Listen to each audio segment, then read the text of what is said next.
So let's take this opportunity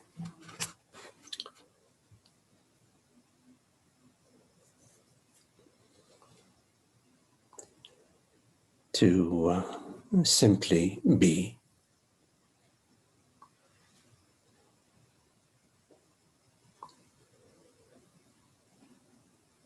A sort of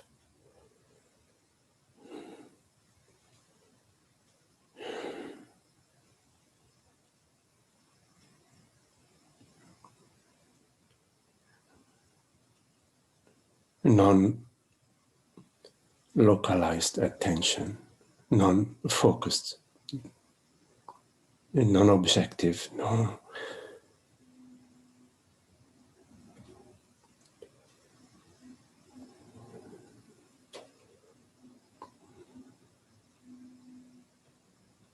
Noticing your experience as it is, as it appears.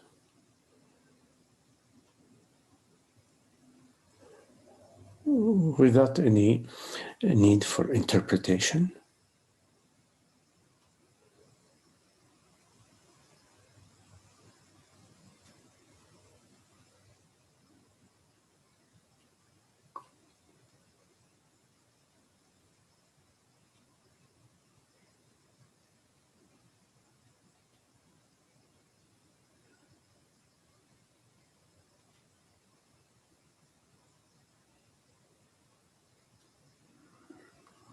Sort of being presence, this aware presence.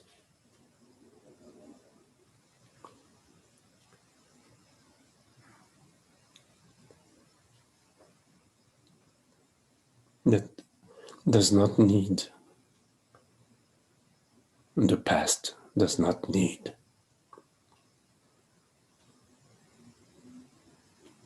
the future.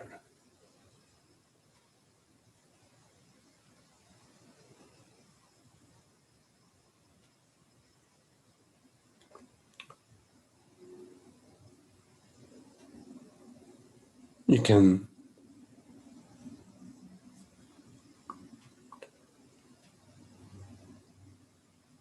let the past be what it was.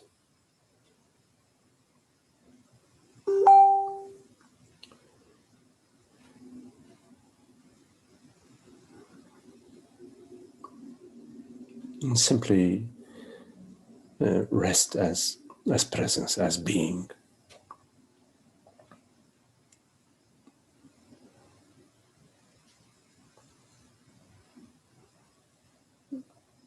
Which is not an activity, nothing that you need to do. Rather, it's a sort of a relaxation.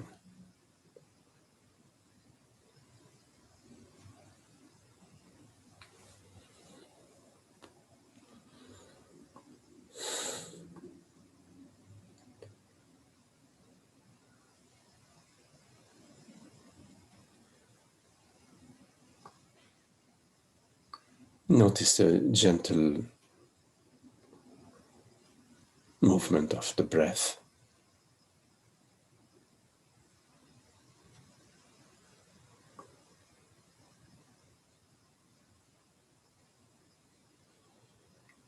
And the sensation of your back against the seat.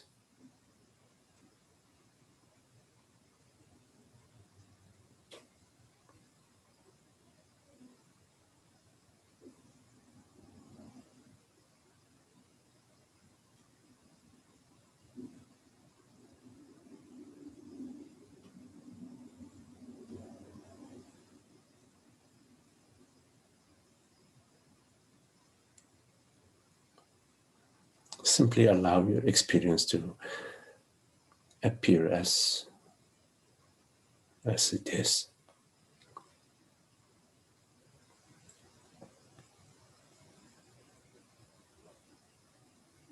It already is appearing as it is,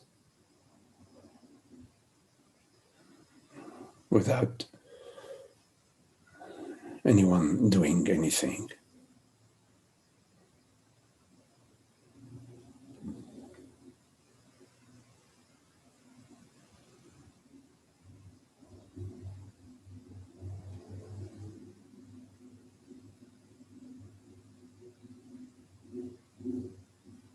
Notice how in presence and as presence there is no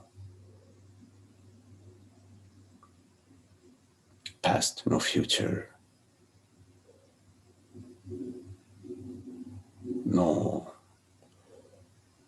borders, no edges.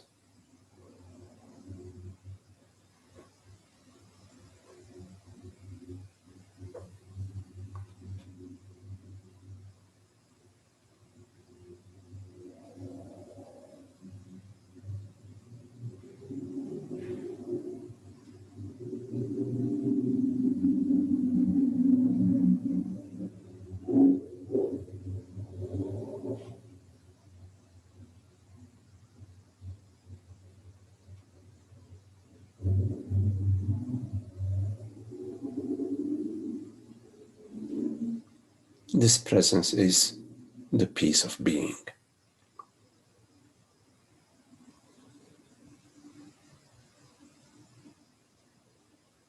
Not an object that someone can achieve, someone can gain or lose.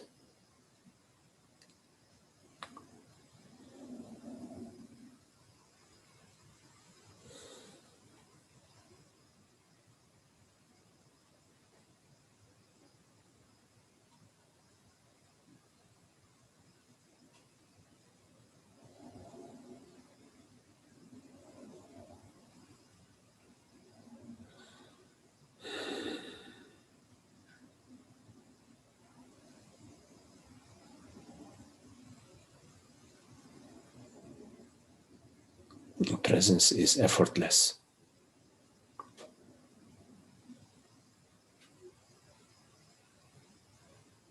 And it doesn't belong to anybody.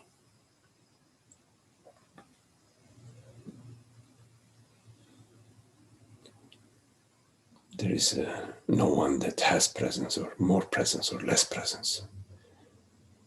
That's just a story, a false narrative.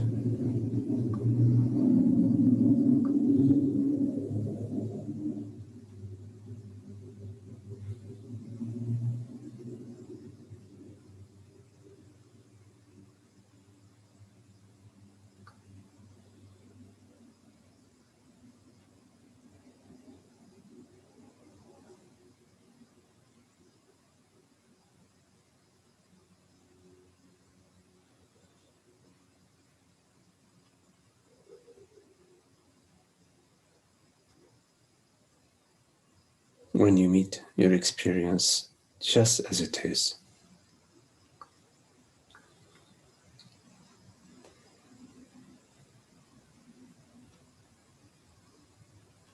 there is no one doing anything.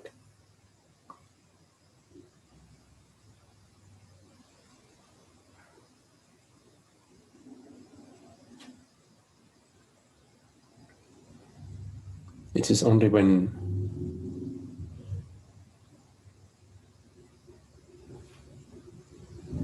you're desiring something to be different, or imagining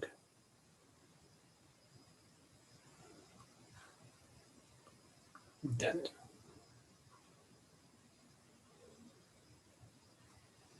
something's going to happen to you.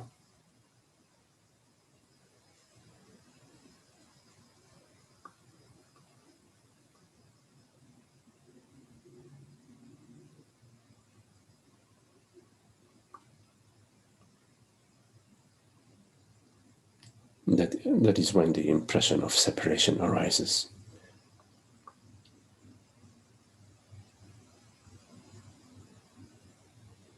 Imagining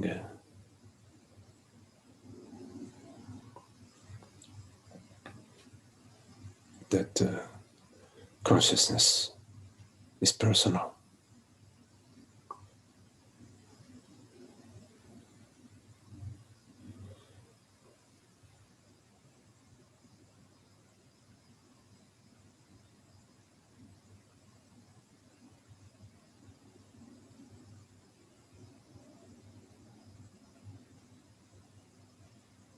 Your experience is a cosmic experience.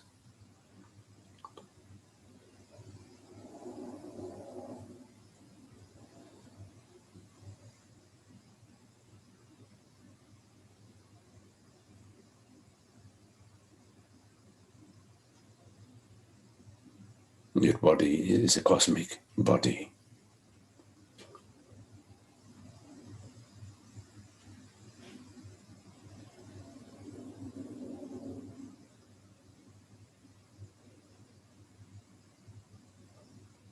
And your mind is impersonal mind.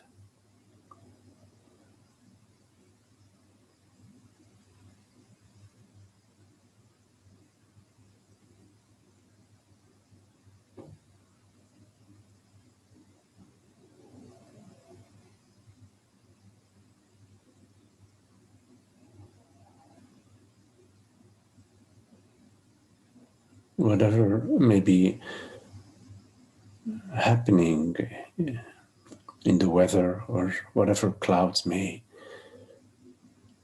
be appearing, the wide open sky remains transparent and infinite,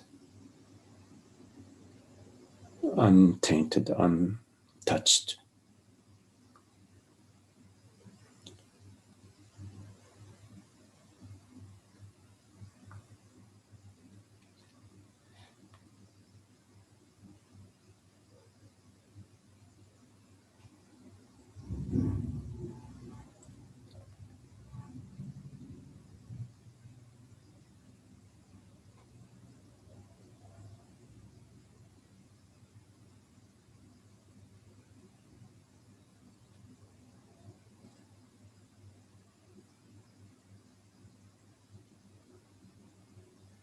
We are so intimately connected as consciousness,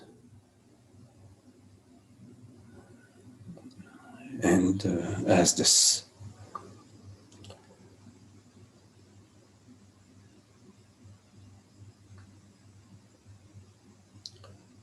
shared experience.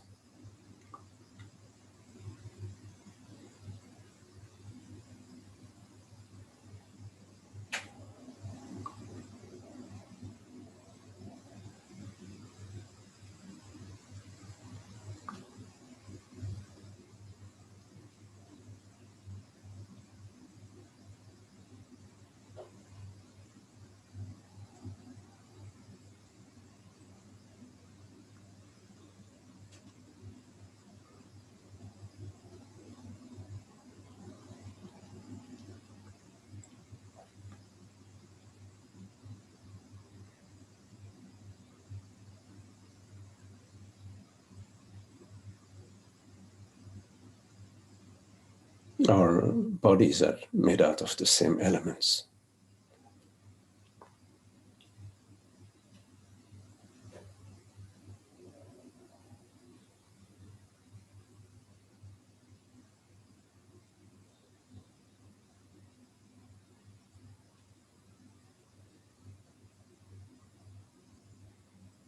The same elements as the universe.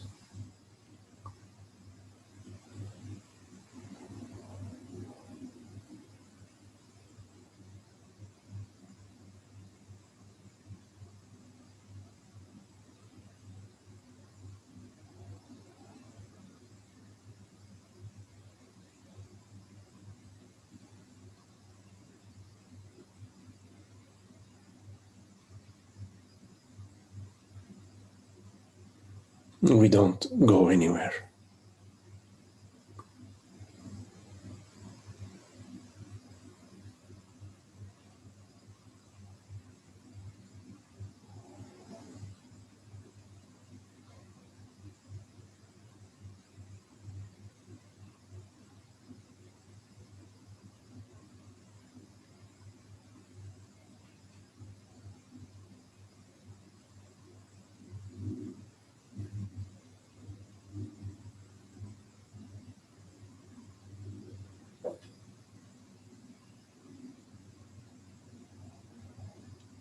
We are one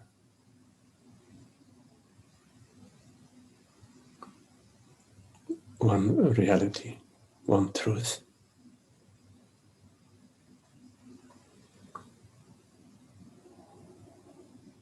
We ask the same question.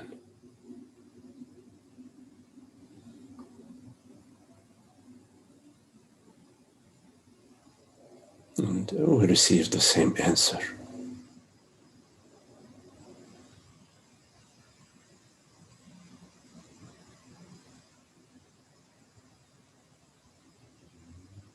The answer is I am. I is isness. One isness, one being.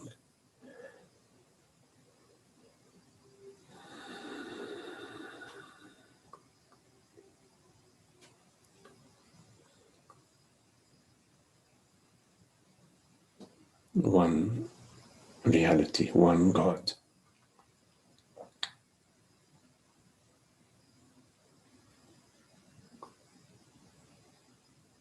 All the names refer to my name.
Hello, Umer.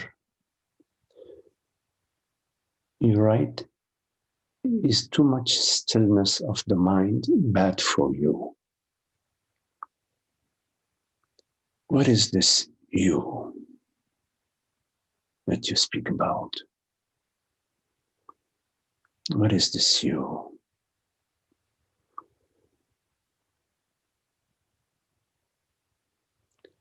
what is the meaning of too much stillness of the mind? Is stillness or not stillness? Isn't such a thing as too much stillness or too little stillness. Stillness is stillness. It's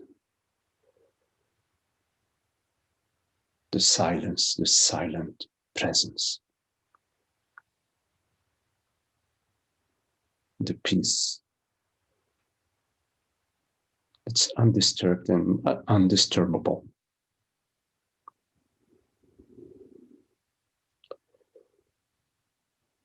You're right. I've heard that too much stillness can confuse one to believe that he has achieved something significant of value that will aid him further in investigation of the self. You're also right. Stillness is a natural consequence of good meditation, and hence the question. The stillness that is a consequence of good meditation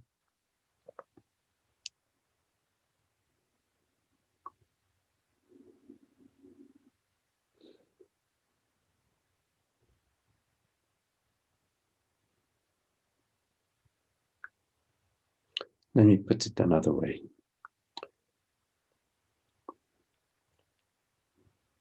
In good meditation, there is no meditator.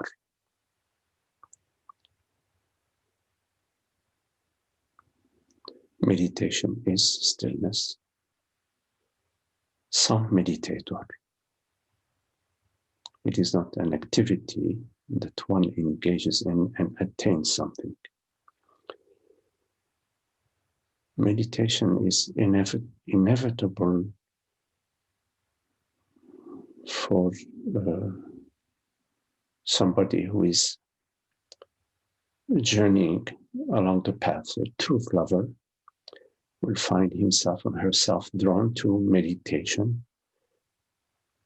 and the meditation will lead him or her to the end of the meditation and the end of the meditator. And that is the stillness. So in the stillness, there is no meditator and no meditation. And if there is a belief that one has achieved something, then that refers to the mind state. You know, as a personal self, we are interested in objects because it's not, it goes hand in hand. The belief in being a man, a woman, or a person, the belief in being a person goes hand in hand with perceiving the external world and an internal mind. There is my mind, and my mind is confused to be myself, to be consciousness. And I perceive an external world. And it is inevitable as a personal self to seek experiences. We seek states, meditative states.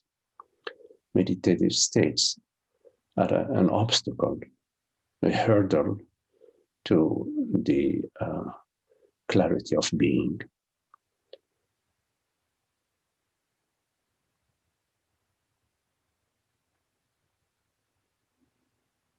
So one has to be watchful not to pursue states and not to aggrandize their spiritual ego by believing that they achieved anything.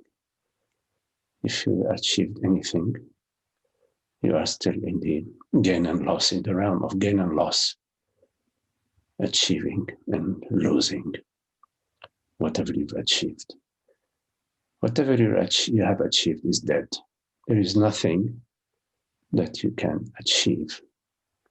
Nothing you can achieve. Although you may imagine that you're achieving all sorts of things, in fact, there's nothing that you can achieve, because that which achieves is an illusion. given that the achiever is an illusion, that which is achieved is equally an illusion.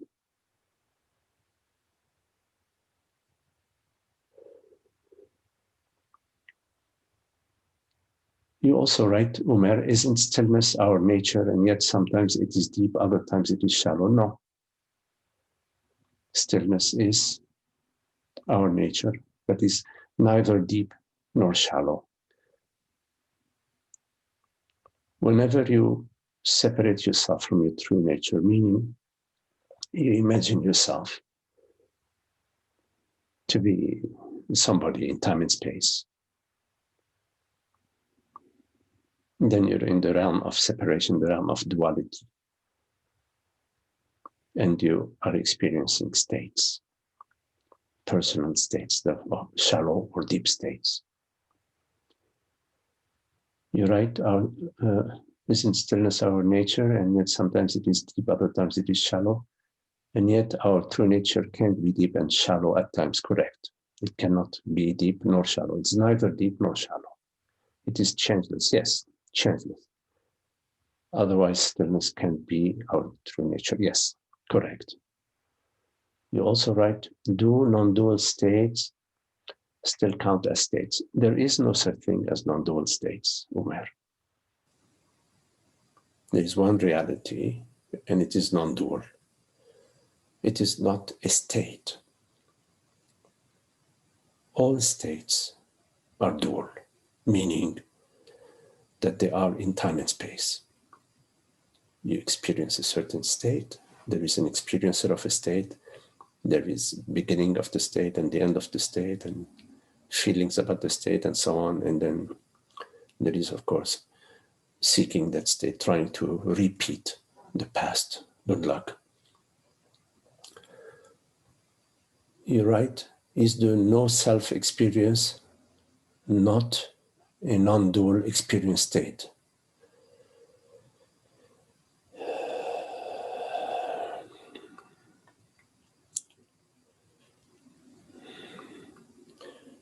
The no self is an insight in the illusory nature of the past, the illusory nature of me, the illusory nature of what I felt and I believed about myself, about the world, about the universe.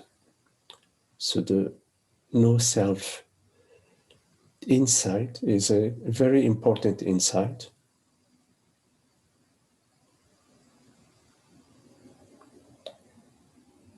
Into the illusory nature of the separate self. One could say it is an insight into true nature, an insight into the non-dual reality of being.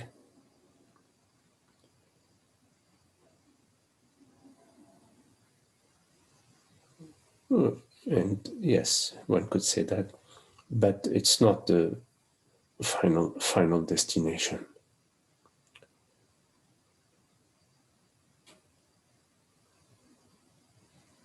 But it is the mortal wound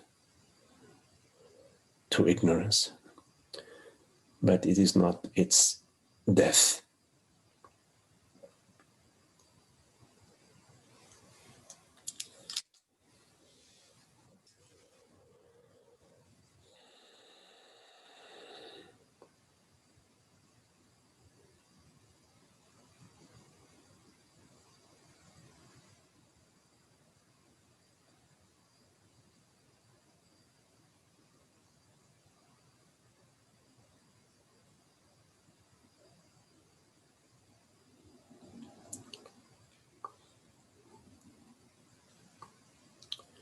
Any questions?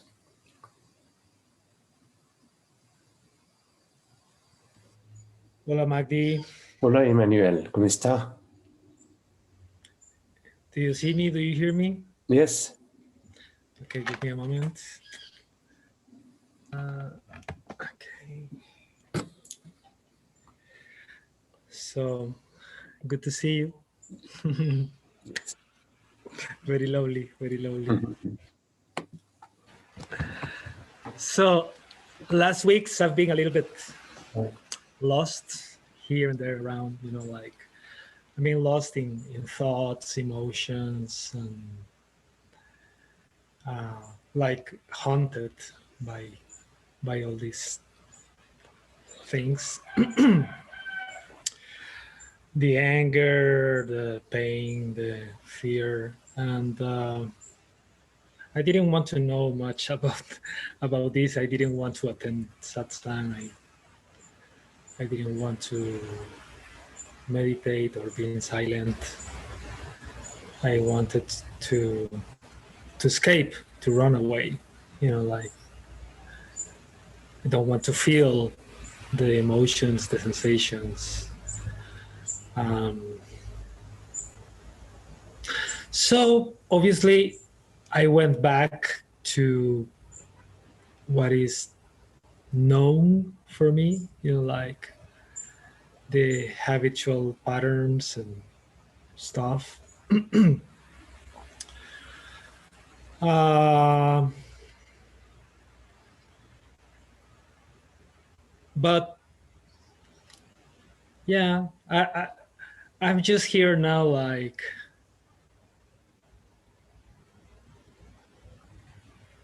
somehow being available again to reconnect with truth, even if we are never disconnected from truth. We are truth, but you experience this illusion of disconnection, of separation. Uh, and also because I don't know, it's like I experience a very strong division between the world, the so-called world, society, humanity, and all this experience, and the spiritual path is like when I am on this side, like here sharing truth, um, traveling into my real being. It's like, yes, this is it, this is it. And then when I go there, like to the world and my friends and people and activities and stuff, it's like it pulls me very strong, like it's like I don't know how to find this balance between these two things. It's like, or I am there or I am here, like if I go out with my friends, I start smoking pot again and drinking a little bit more than usual. And it's nice. You can laugh, you can dance, you can have some fun, but then it's like, now what with all this, like, and yeah, I just want to be available again. And it's like some kind of a prayer, like to say, okay, take me back, take me again, and do whatever you want to do with me.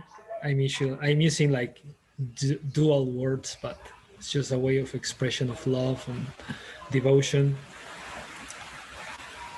and show me the way, like, so it's something like that. Maybe you can share something. Yes.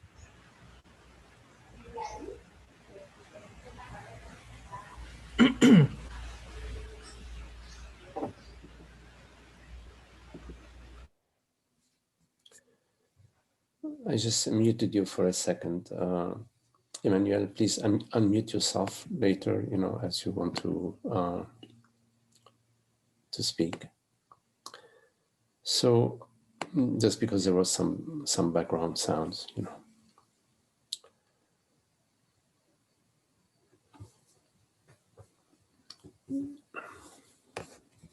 Okay, Holger. Thank you.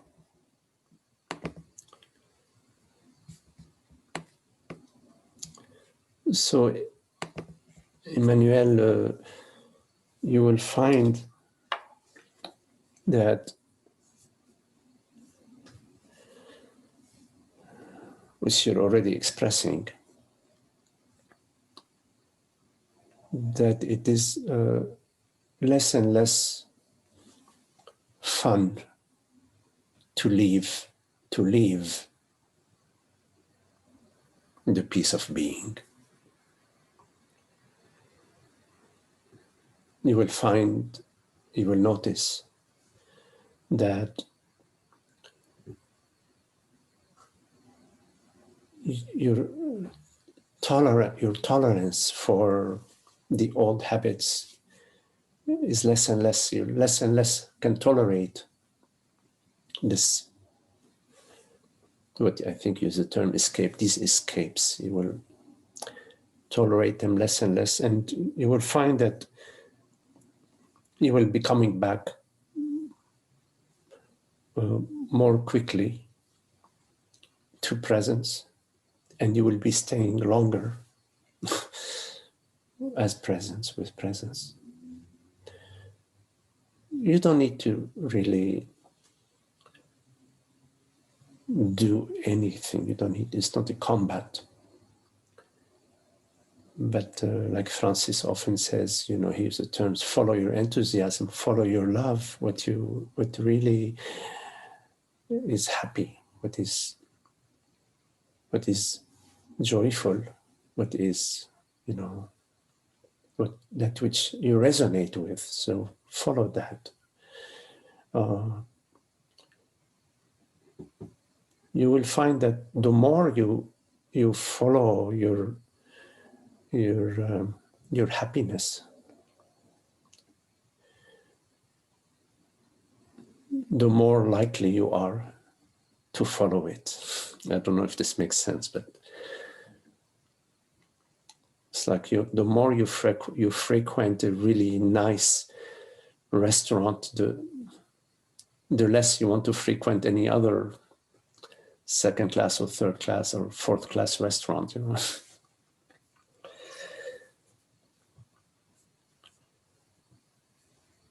This is how it operates. We already have established patterns of thinking, emoting, feeling, reacting, thinking. It arises. It's like building a building with bricks. There are 1,000 bricks already built. From our parents. Our ex-relationships and our current life, and so there is a habit,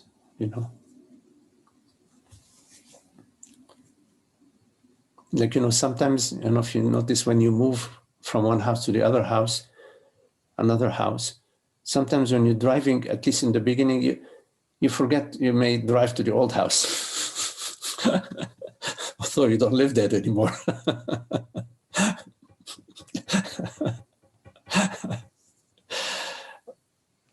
That's okay. I mean, you notice, I don't live there anymore. I've moved from there. It's not.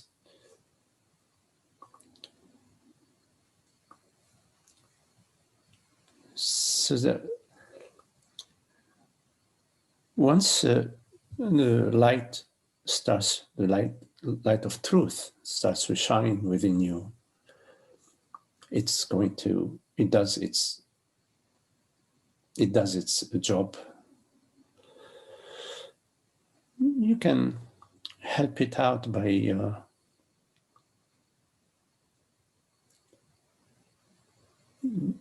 saying yes to your understanding, by honoring your understanding that it's about love, it's about beauty, it's about happiness, it's about peace. That's really what life is, a celebration. We're not victims of life.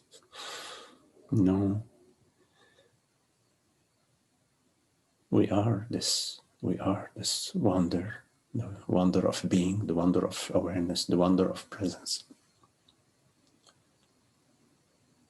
And so we live the life of wonder, of freedom, the inner freedom. Freedom doesn't depend on what we do or how free we are in the world. Freedom doesn't mean you're free to do whatever you want or you're free to do whatever you like. No, that's not freedom.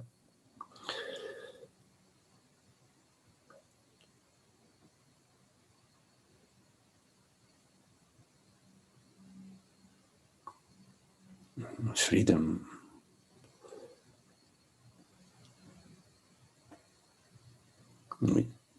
when we choose God, when we choose truth, we are choosing freedom, because truth is absolute. It does not compromise. There's no compromise when it comes to truth.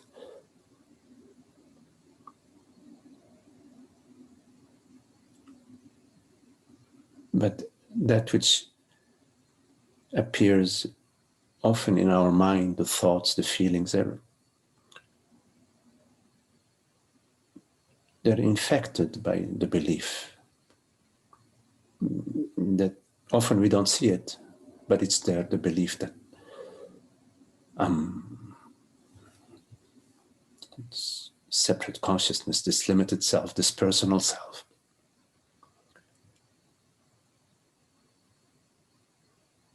And it's not a matter of getting rid of that belief, it's a matter of seeing it to be a belief. Because in our experience, it's always this moment. It's awareness, presence, awareness, consciousness. We never experience a past, we never experience a future, so the me in the future or the me in the past, that's a fantasy. It's a falsehood. Yeah, at least it does not refer to reality. It does not refer to the reality of consciousness.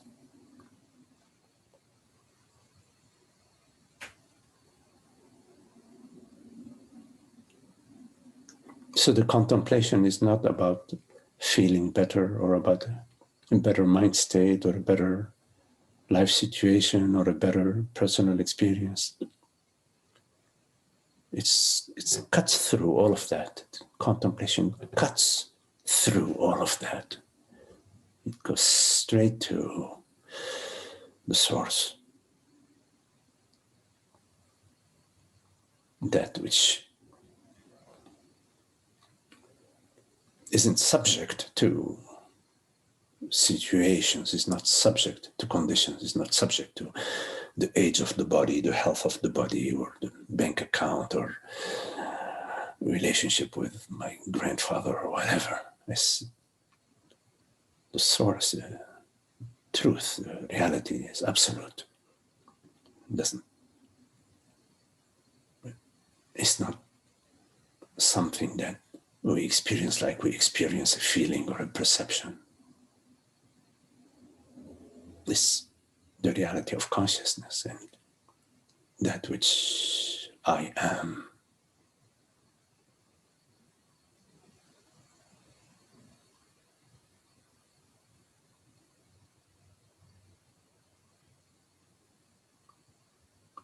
The I am is very loud.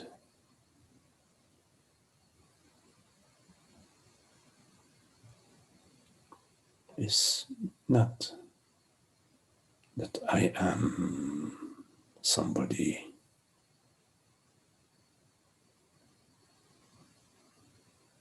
a bundle of thoughts and images, stories, memories, old feelings and old, stale beliefs. And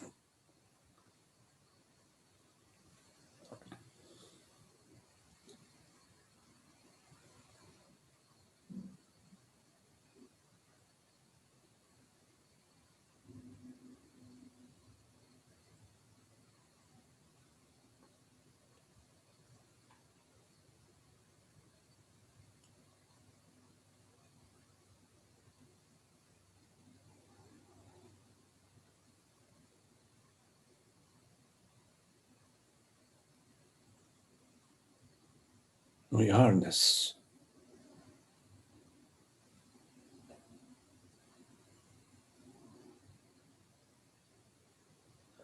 transparency, this beingness.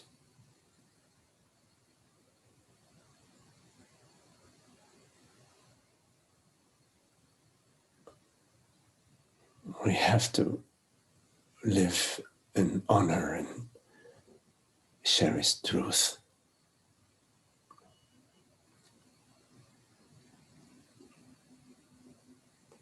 What's the other option? To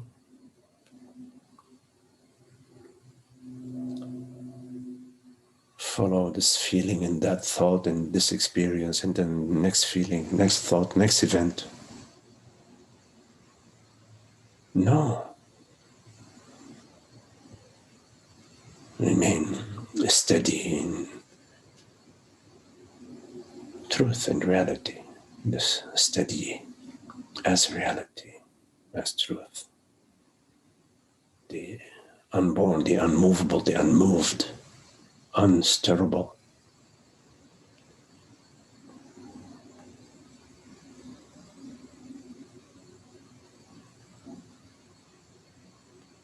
You are not the sensations. You're not defined by the sensations, by the thoughts, by the feelings, by the emotions. You're not. They don't define you. They're not yours. It's the cosmos that's appearing this way. You are that invisible, infinite presence, which neither appears nor disappears.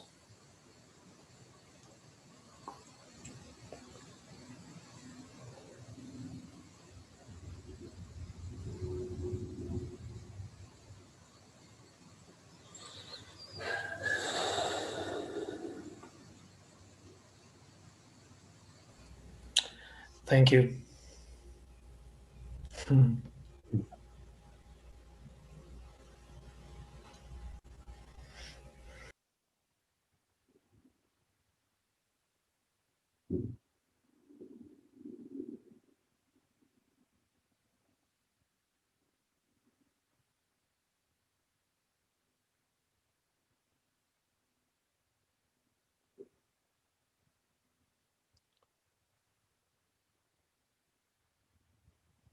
It's like you buy a new pair of shoes and you wear it. It feels a little strange, the first few days or weeks, but slowly, somehow it adjusts.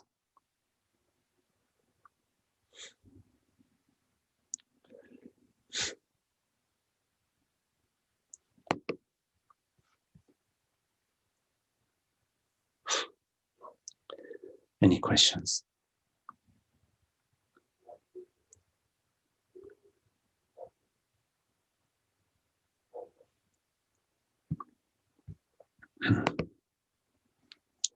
Oh, Tomer.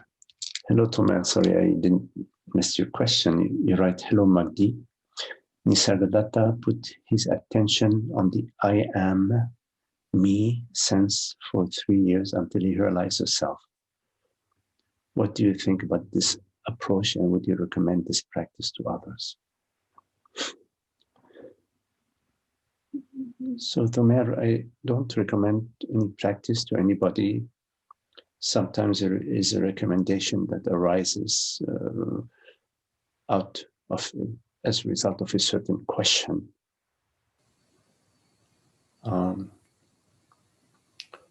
But the recommendations that I usually make, they're just specific to that question. They're just answering the question. So about your question,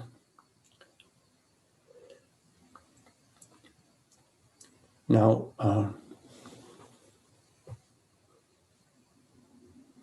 so putting one's attention on the I am, first to clarify that there is the I am, and there is, of course, the I am somebody.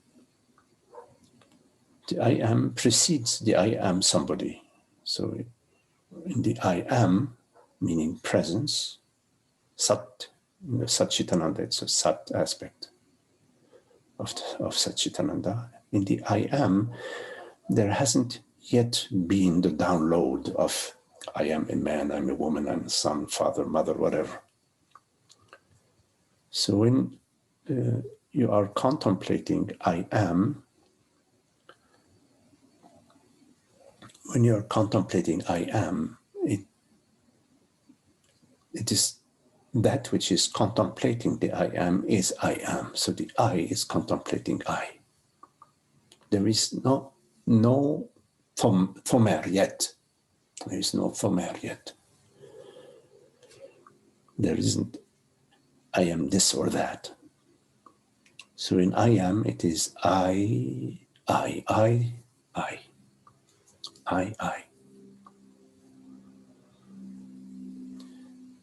So in I, there is no third.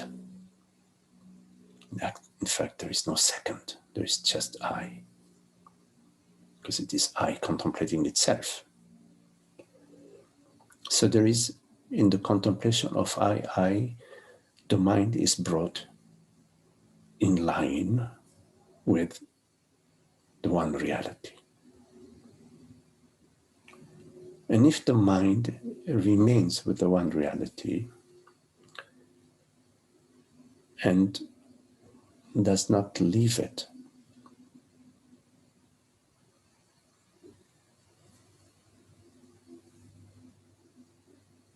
well, what more needs to be said? So, in the way I share, I do not speak of any one way, because you have so many tools available to you.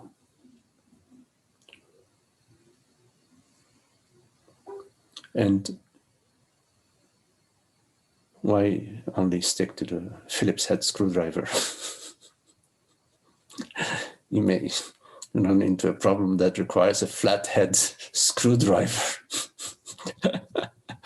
You can always use a penny. You have to have a penny in your pocket. You could. So, yes, the contemplation of self, of the I, is it's a contemplation that goes directly from the source to the source. And in the case of Nisargadatta, at least according to his own record, that was sufficient for him. But there are many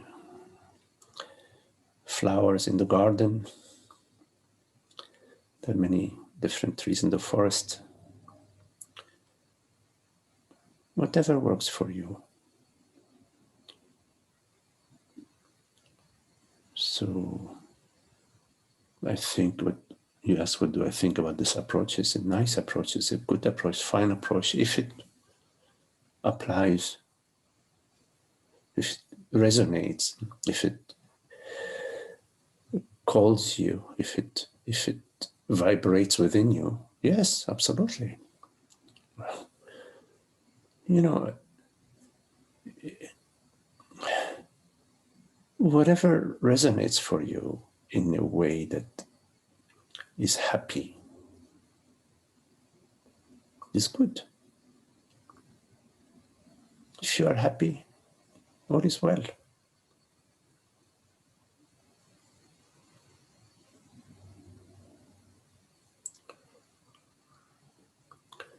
Sometimes, you know, in the spiritual circles, we make a big deal of awakening. And so then it becomes an obstacle. It's like, oh my God, I have to get enlightened or whatever, I don't know. But it's much simpler than that. We all know happiness, peace and happiness. You don't need somebody to tell you, oh, well, this is what you need to do to be happy. You know happiness yourself. I mean, it has nothing to do with your cousin's happiness. Your happiness is your own.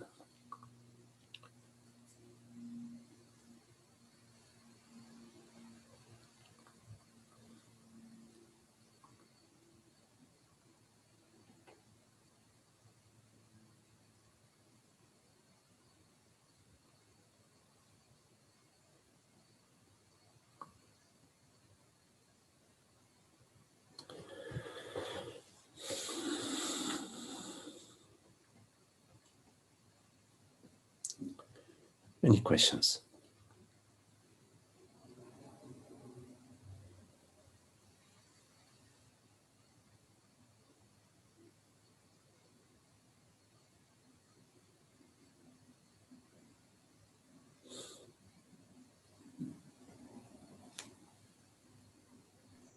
Hi, Magdi. Amna, hello, Amna. So, trusting and resting as awareness, could you talk about that, please? You said trusting and resting as well? Yeah. Yeah.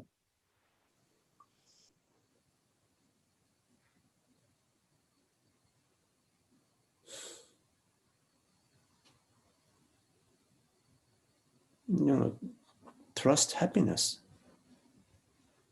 trust love, trust beauty, trust peace.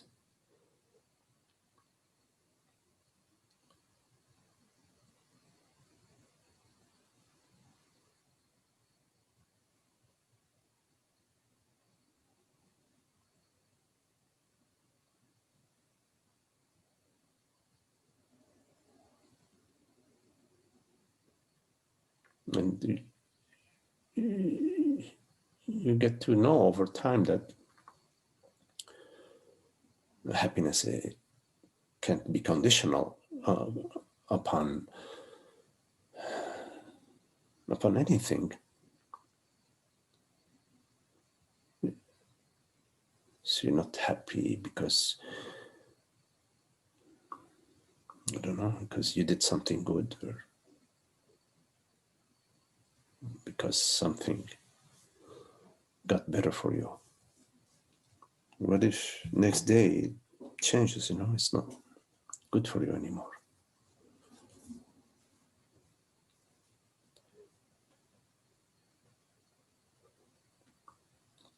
So in trusting, you follow your true love. And hopefully your true love is love for truth,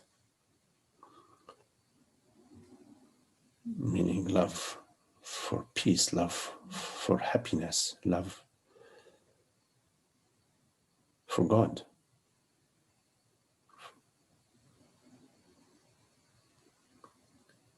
You know, a truth lover is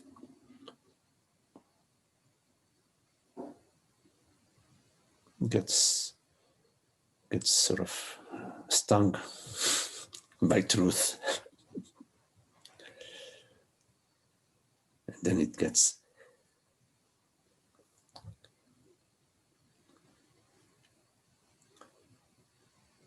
You become infected by truth. It's a good infection. Good infection.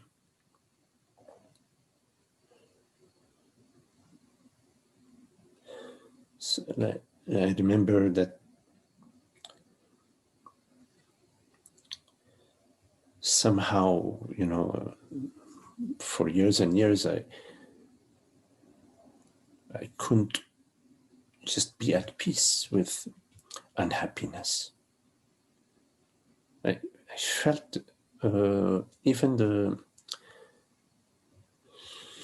smallest unhappinesses, this sort of, it is an unhappiness, you can't bite your teeth in it, you don't know what it is, It's like, sometimes, it's about your job, it's about, your partner, whatever.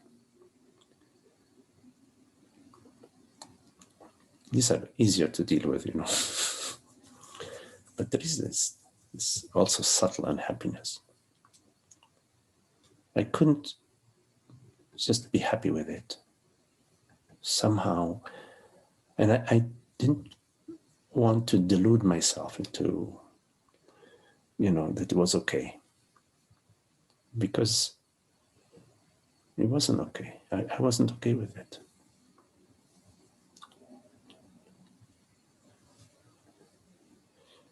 Somehow this is connected with love for truth. This not having much tolerance for the false.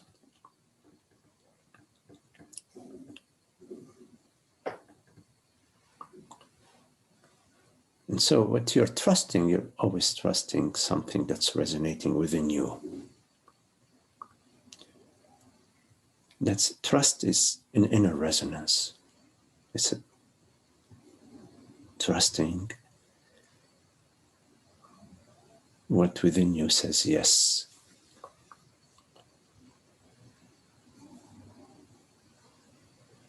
And, you have to look into it sometimes,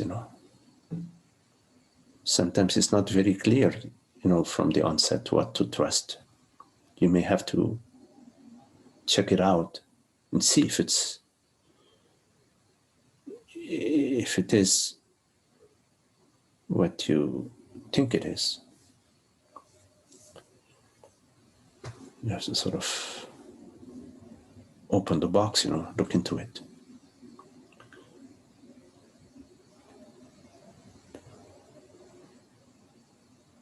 And, as things become clearer for you, what you trusted in the past may change. You no longer trust that what you trusted before, what was working for you before may not be the direction for you now.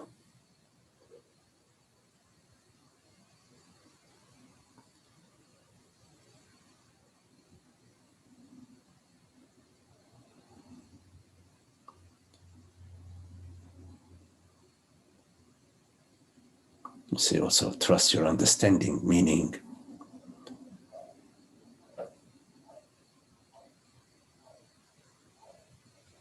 when you get it that 2 + 2 = 4, you're gonna stick with it. Especially when it comes to the belief that I am immortal, that I am this historical bubble.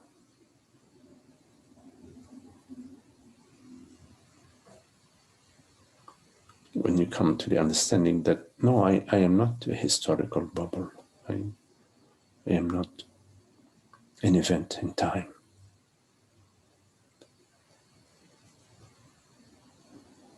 Then you have to live as that.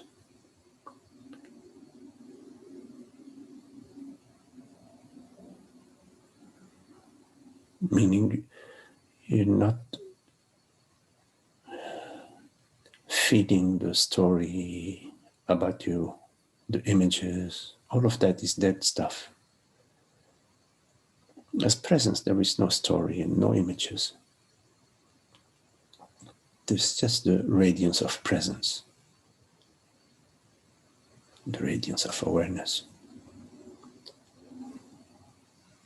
So you have to live as that radiance.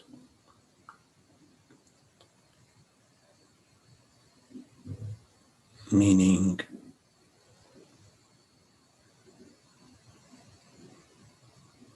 whenever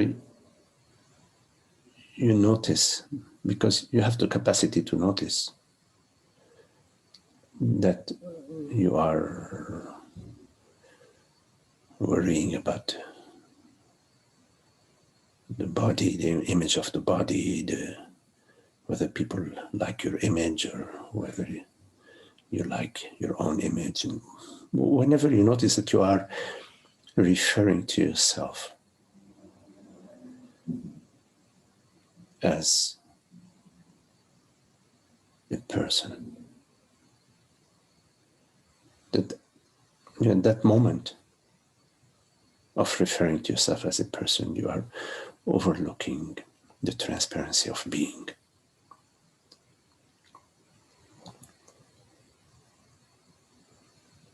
And the impression when you leave, when you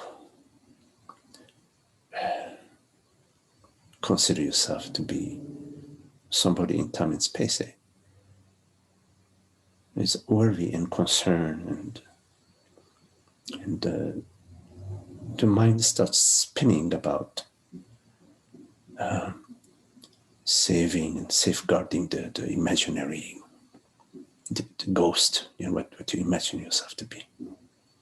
So then the mind is spinning around nothing, because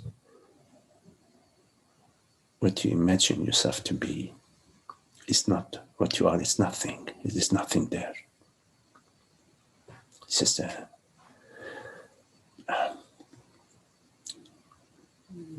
those.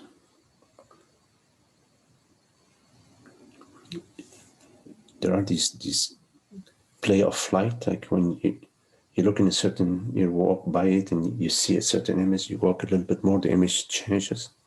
I don't know what you call it, like a play of flight, where you walk from this angle, or it's a woman's face, you walk a little bit more, or it's a man's face, you look a little bit more, it's a tree.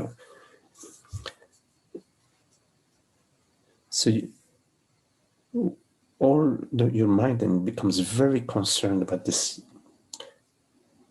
play of light, which you imagine yourself to be.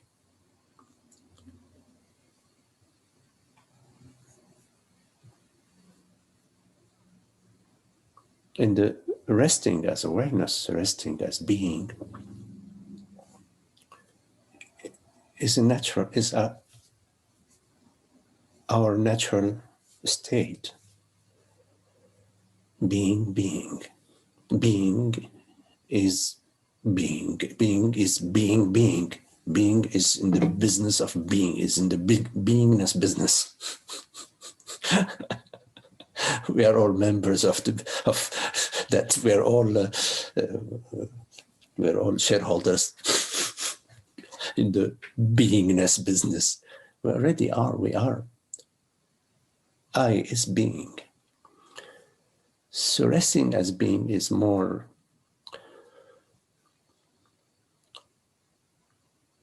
like you are dry.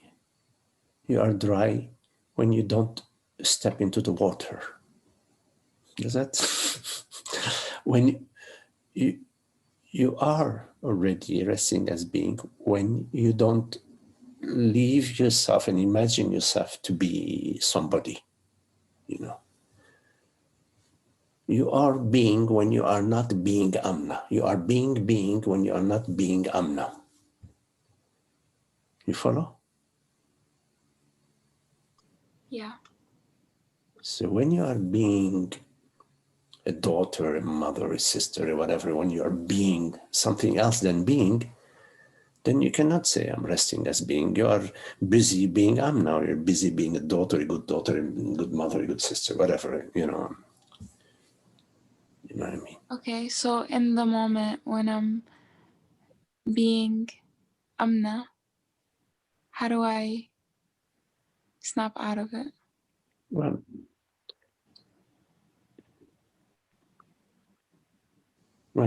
a fish is in the water but doesn't know it's in the water, because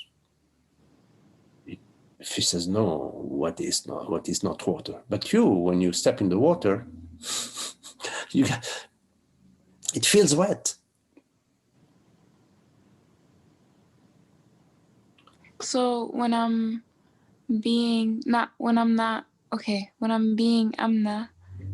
it's being wet in the sense of like it's not happy, right? Absolutely. It's not happy. Because being amna means the whole history of,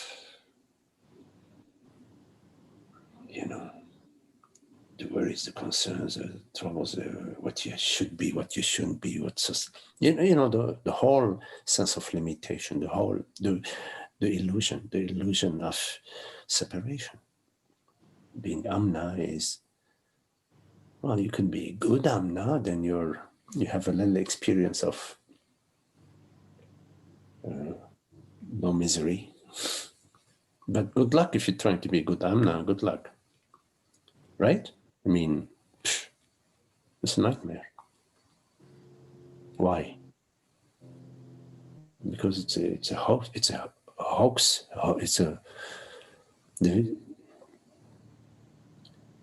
Amna is something you perceive. You imagine one day, oh, I'm great. Next day, no, I'm not so great. The day after, my grandmother doesn't love me. 2 weeks later, my boss gives promotion to somebody else, etc.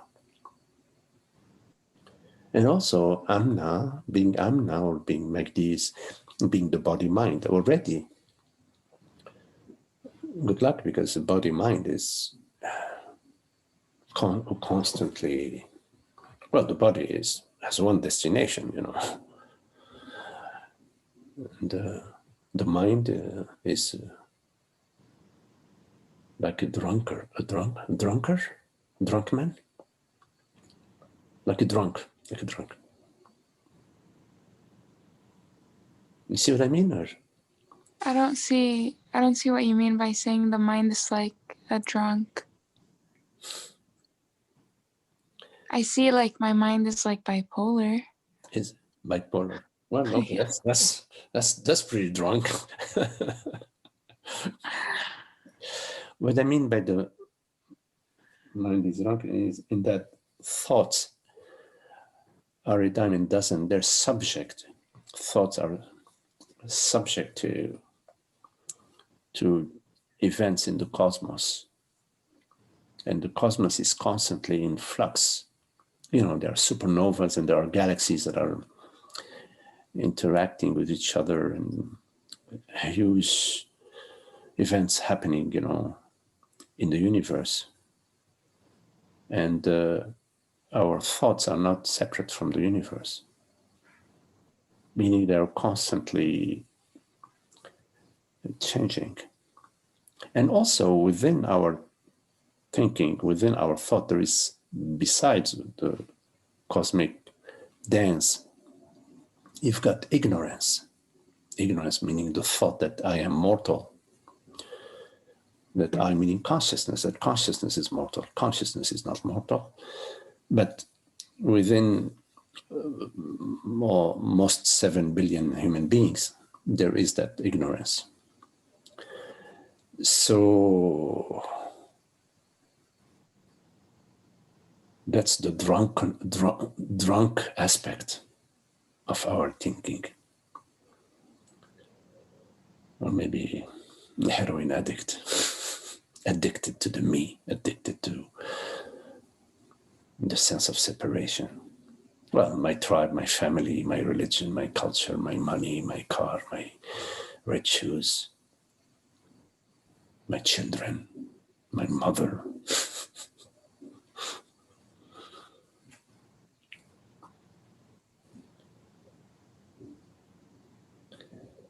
At least with heroin, you have methadone. You can use methadone and maybe get off it. But with ignorance, well, we have God's teaching. And that's very powerful. It's more powerful than methadone.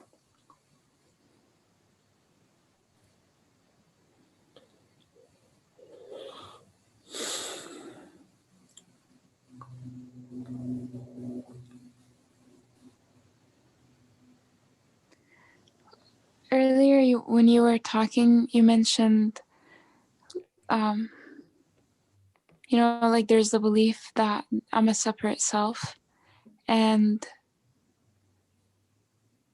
like to question that belief. And I remember back when I was a believer in religion, and like I came across like questioning the existence of God. I don't know where I'm going, but it's kind of like it just started to like my whole belief in religion like started deteriorating. Mm-hmm. Well, it's more questioning the existence of a separate God. Yeah, it's not. I don't feel like so. Like I came across that like started questioning God or starting to question the religion that I grew up in. Like things just started to fall. Like they were just deteriorating. But like when it comes to the separate self, like in the sad song, like I would see it for a moment, but then it's not. It doesn't stay like this. Mm. And like this questioning the separate self, like it doesn't feel like it's falling apart. Well,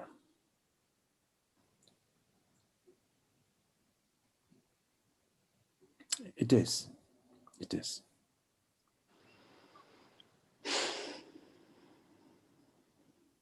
Some things are less obvious than other things. When I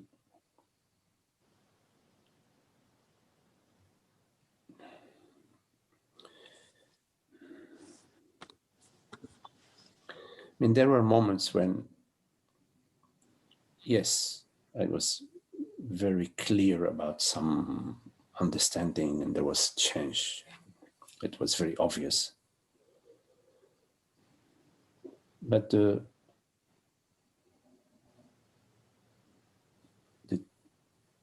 I would say the deepest transformation, I didn't even notice it. I didn't even notice it was happening.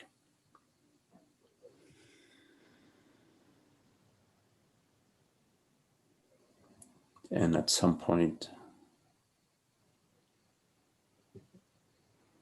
it was clear. But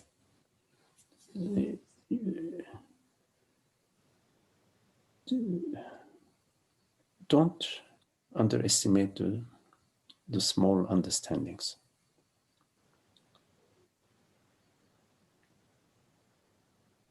And Like you.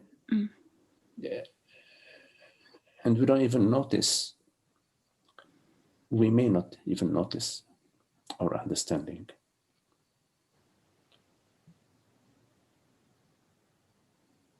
But if you pay attention after the fact, you can realize, oh yeah, I get it. I get it that understanding is not objective. It's not like perceiving an oak tree and taking a picture of it and bringing it home and framing it. Understanding is non-objective. It's absolute. It's real when you get it. 2 + 2 = 4. You get it.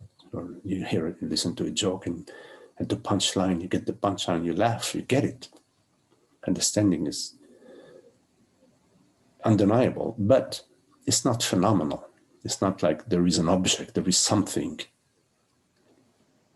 There is 2 + 2 = 4. This is at the mind level. This is before the understanding. When you understand, the goods have been delivered. I mean, so before the understanding, there is the mind, and after the understanding, there is the mind. But understanding is not of the mind. It's not objective. So,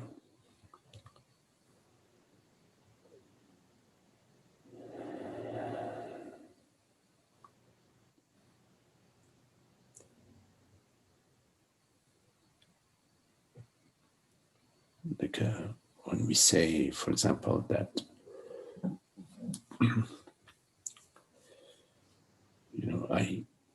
I perceive the oak tree, but that which perceives the oak tree is not the oak tree.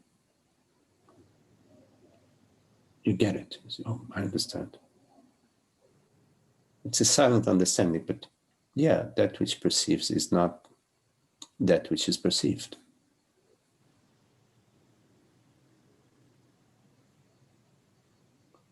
You understand, there is understanding,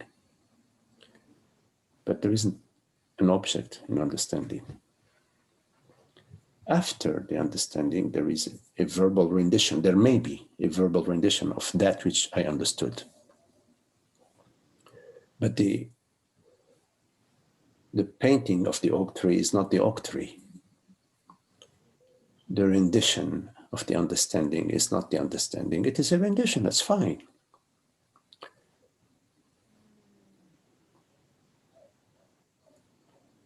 So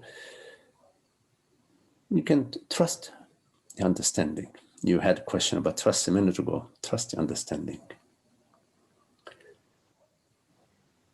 Don't try to put understanding in some sort of dissertation. It's not a dissertation. It's operating below the radar. Yeah, I was gonna say, like, in satsang, like, you would say something and there's like deep peace and happiness and surrender, and then sometime later it's not there, and I try to like get it back, and even listening to the same thing or like reading what you said, it doesn't have that same, I don't feel that same, I can't get to that same peace and surrender. Because there is nothing the same in the realm of manifestation. The sameness refers to consciousness as a way of speaking, sameness. The unchanging refers to consciousness. But when you are looking for an experience, which you so-called had, then you are looking for the same experience in the mind. And there is nothing the same in the mind. It's always changing. The sameness, that which is the same, is consciousness, is a piece of being.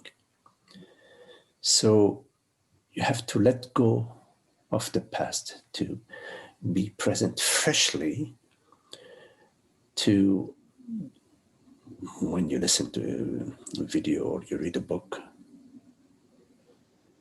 to be available freshly so that you will be listening for the first time to the whatever you're reading or listening to.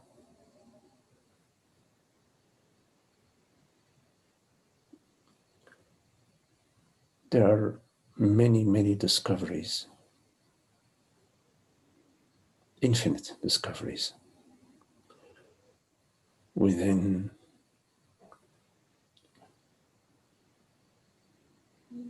the words that are spoken of truth, the true words.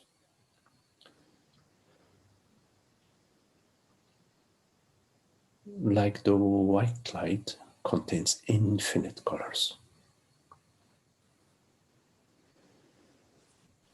But if you are perceiving purple and you're looking for purple,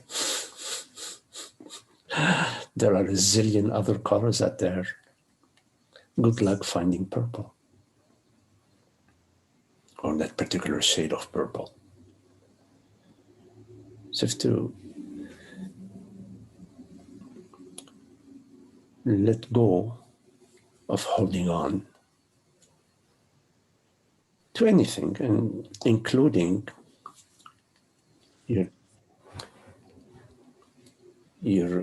insight, your understanding. You live it as best you can, but you don't hold on to it. Living according to your understanding means living as presence. There's nothing to hold on to live as presence. It's a letting go of holding on to your ideas or your images or your feelings. You follow?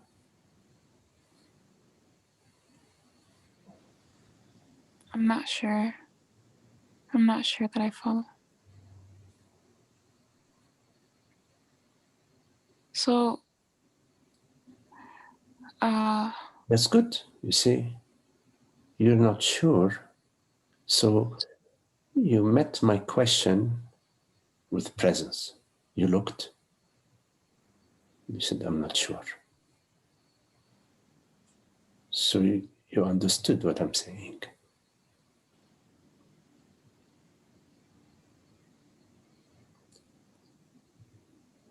I don't feel like I understood it though. You see? You're proving it again.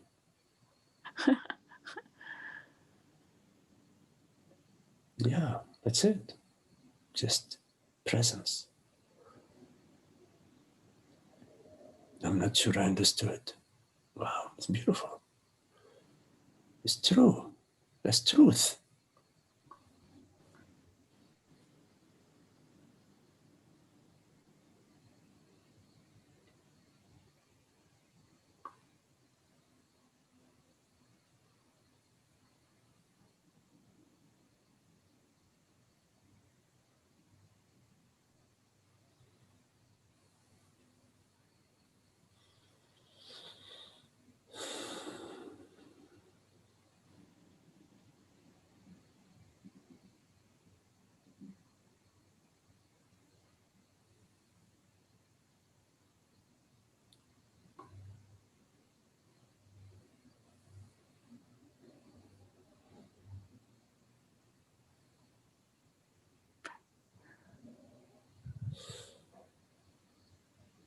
Trying to experience peace or happiness is in the realm of phenomena. It's the peace you bring in the world. The peace that you experience is the peace that you bring. You should bring in all sorts of conditions about how you want things to be, how you want yourself to be, how you want your family to be. That's not bringing in any peace. So the experience of peace is the peace that you bring. And the peace that you bring is the peace of being, the peace that you are. That's the best peace that you can bring. Is the presence, is being presence. So you meet every situation in your life freshly. not without any a priori, without any prejudice. So you are transparent to the situation. You look at the situation, you perceive it. There's information that comes to you, and this information that's coming to you also from within. And so, out of that situation, how it's presenting itself, you see it with clarity, because you're not bringing in your prejudice, no prejudice. So you're observing the situation with clarity, and you're contemplating. Of course, you're understanding, but fairness. Fairness means equity for all, considering everybody's welfare, not just your own. So that's the understanding about the universality of consciousness, that we're all that one consciousness. So that's already you are well equipped for the peace in life, living life out of peace. Now, peace in life doesn't mean a peaceful life. Peaceful life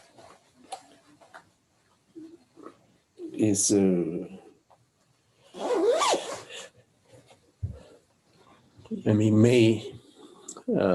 may be a peaceful life for a certain period of time, but in life is flux, life is change.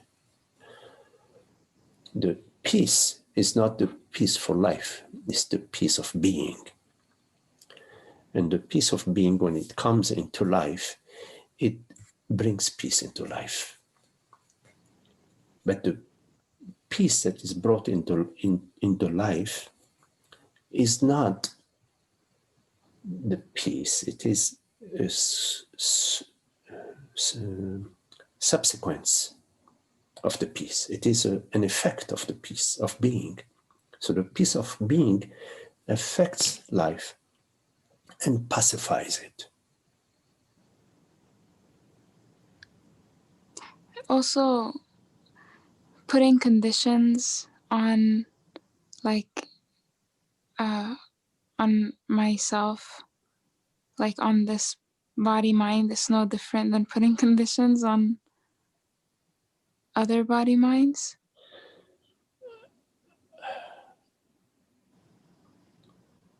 You know, like how they should be. I like not to be bothered too much. So if people want to put some conditions onto themselves, they're free to do so. I'd rather they leave me alone with their conditions. So, given that, I would say that there is a little difference between putting conditions onto yourself and onto others. If you like your own suffering, okay, that's your business.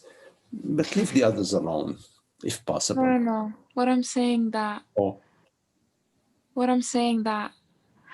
I don't know how you said it, but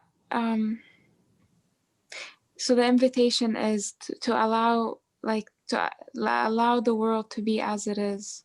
Like when I put conditions, like this should be this way and this shouldn't be that way, yes, then that's suffering. What I'm asking is, like, when I do that with myself, mm-hmm. is it the same? Well, is that yeah, so with yourself, it's really important that you understand what do you mean by yourself. Yeah, so when I'm putting conditions on how this body mind shows up. Okay, so then you are confusing yourself with the body mind. If you put conditions onto the body mind, that's fine. But don't put conditions on yourself. Is it though? Is it fine? Or does it? I put conditions on my body. I put conditions on my body all the time. Like what? Well, well, for example, when I used to work, you know, I still do work here with Tara, but it's not work. It's, I put conditions on waking up at whatever time and driving. Yeah, so I put conditions on my body all the time.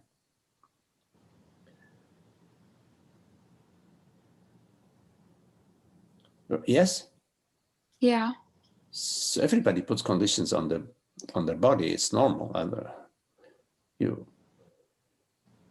mean, conditions. Yeah, I mean, reasonable conditions, you know.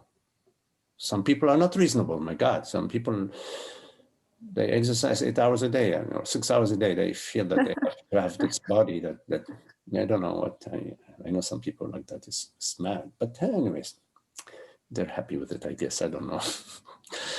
Don't rain on anybody's parade. But yes, so what was that about conditions? Yeah, we put conditions onto the body and the mind, of course. But don't put them on yourself.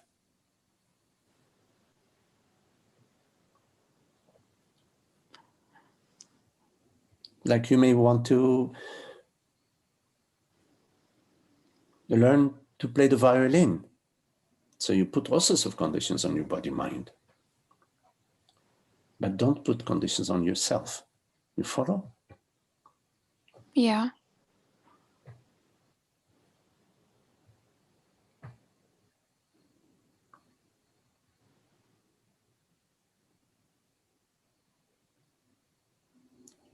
Thank you. Okay.